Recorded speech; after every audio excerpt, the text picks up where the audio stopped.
Champion trophy 2025లో ఫైనల్కు అర్హత సాధించింది టీమిండియా. మార్చి 4న జరిగిన సెమీఫైనల్లో ఆస్ట్రేలియాను మట్టి కరిపించి ఫైనల్కు చేరింది టీమిండియా. మరి మార్చి 9న ఫైనల్ మ్యాచ్ జరగనుంది. ఎలా అయినా ఈ ఛాంపియన్ ట్రోఫీ గెలవాలని, ఇది గెలిస్తే మూడో ఛాంపియన్ ట్రోఫీని ముద్దాడాలని లక్ష్యంగా పెట్టుకుంది.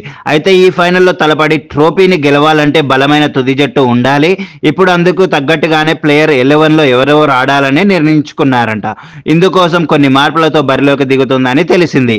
ఈ ఛాంపియన్ ట్రోఫీలో బెంచ్కే పరిమితమైన రిషబ్ పంత్కు ఫైనల్లో చోటు ఇవ్వాలని ఆలోచిస్తున్నారంట. సెమీఫైనల్లో కేఎల్ రాహుల్ అద్భుతమైన ఇన్నింగ్స్తో మ్యాచ్ ముగించినప్పటికీ అతడికి వికెట్ కీపింగ్ ఆశించిన స్థాయిలో లేదు అని వాదన. కాబట్టి తుది పోరులో పంత్ను తీసుకునే అవకాశం ఉందంట. వికెట్ కీపింగ్తో పాటు టాప్ 6లో మరో లెఫ్ట్ హ్యాండర్ ఉండేందుకు ఈ నిర్ణయం తీసుకున్నట్లు తెలుస్తుంది. రోహిత్ శర్మ, గిల్ తమ ఓపెనింగ్ బాధ్యతను కొనసాగిస్తారు. కోహ్లీ నెంబర్ 3లో రాగా శ్రేయస్ అయ్యర్ 4వ స్థానంలో బ్యాటింగ్ చేస్తాడు. పంత్, అక్షర్ పటేల్, హార్దిక్ పాండ్యా మిడిల్ ఆర్డర్లో రావచ్చు. ఈ ముగ్గురు బ్యాటింగ్ ని బట్టి ఏ స్థానంలో అయినా దిగొచ్చు. జడేజా 8వ స్థానంలో దిగుతాడు. ఇప్పటి వరకు 4 స్పిన్నర్లతో బరిలోకి దిగిన టీమిండియా ఇప్పుడు ముగ్గురు స్పిన్నర్లు, 2 ఫేసర్లతో బరిలోకి దిగే అవకాశం ఉంది.